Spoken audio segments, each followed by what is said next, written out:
এখন LP gas যেগুলো আমরা ব্যবহার করতেছি সেই গ্যাসটা আজকে থেকে 2-3 মাস আগের আমদানিকৃত। আমরা ওই সময় যদি করতেন তাহলে সেটা একটা ব্যালেন্সটা হতো। সরকার এই যে কয়েকদিন আগে এলপি গ্যাসের দাম এক গ্লাপে 400 টাকার মতো 380 টাকা বৃদ্ধি করেছে।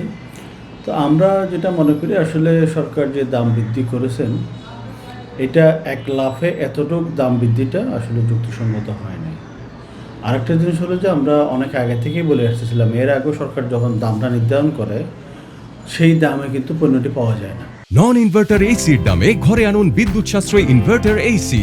এখন 1.5 ton my one inverter AC মাত্র 48,900 টাকা পাওয়া যাচ্ছে মিনিস্টার শোরুমে। এবং সরকারের পক্ষ থেকে সেই ধরনের কোনো মনিটরিংও হয় না, দামটা কার্যকরের ক্ষেত্রে সেরকম কোনো উদ্যোগ নেওয়া হয় না। তো আমাদের দাবি ছিল যে আপনি দাম নির্ধারণ করবেন, কিন্তু এটা যেন এক্সিকিউশন হয়, সেই দামে যেন ভোক্তারা পায়। আমরা আগে যেরকম 1200 টাকা দাম নির্ধারণ ছিল, মানুষকে 2000-এর উপরেই কিনতে হয়েছে। তো তাহলে তো সেই দাম নির্ধারণ করার কোনো যুক্তিসঙ্গত কারণ নেই। আর এখন ধরেন জ্বালানি তেল নিয়ে মানুষ নানাবিধ সংকটে আছে। এই সংকটের সময় আপনি হঠাৎ করে এলপি গ্যাসের দামটা বাড়িয়ে দিলেন। যদিও ব্যবসায়ীরা দাম বাড়ানোর জন্য অনেক আগে থেকে কিন্তু এরকম চেষ্টা করতেছিল, এখন সরকার এই সময় এসে আবার সেই সরকারের ব্যবসায়ীদের কাছে নথি স্বীকার করলো, দাম বৃদ্ধি করলো।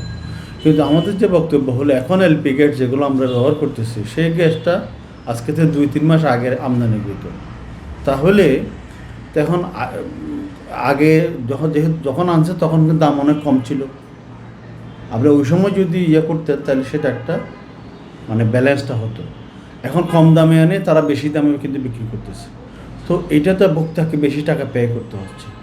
এবং যেহেতু আমরা তেল নিয়ে ক্রাইসিসে আছে, এর মধ্যে এলপি গ্যাসের নিয়ে আবার ধরুন দাম বৃদ্ধির পর এটা আরেকটা ক্রাইসিস তৈরি করবে। এগুলোর কারণে আমাদের যারা সাধারণ ভোক্তা তার কিন্তু এমনিতে একদিকে খরচ বেড়ে যাচ্ছে, এলপি গ্যাসের জন্য আবার আরেকটা খরচ বাড়তেছে।